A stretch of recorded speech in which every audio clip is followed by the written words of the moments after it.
ballroom.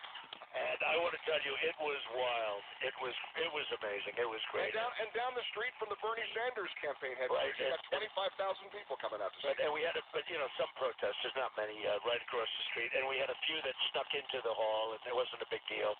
And it actually makes it a little bit of fun. They start screaming, and you throw them out, and then they start screaming again, and you throw them out again. And so we had about 4 interruptions, which isn't so bad, and it was an amazing evening.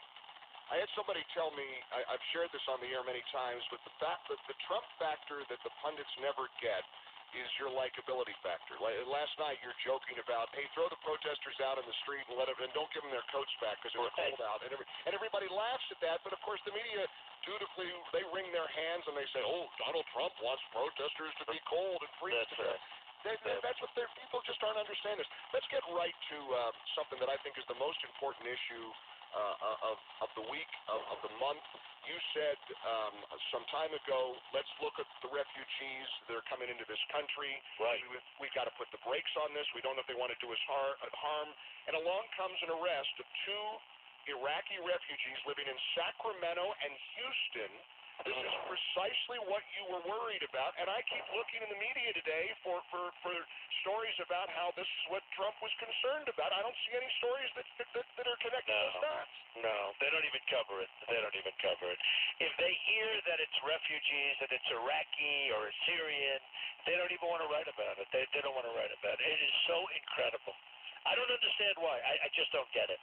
They don't even want to write about it. And I've seen it. I've been witness to it. And, I deal with the families of people who have been badly, hurt by their loved ones killed or other things. And they tell me the press will not write about it, Mike. It's incredible.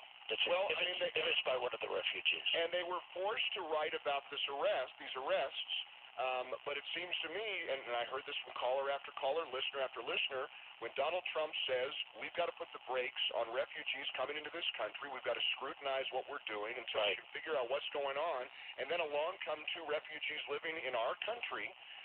This is precisely why your message has resonated with so many people. But you're right, that the media doesn't write about it. They don't connect the dots. They don't give you credit for it. Mike, they're taking in thousands of people. Nobody knows how many people. I don't think our president knows. I don't think anybody knows.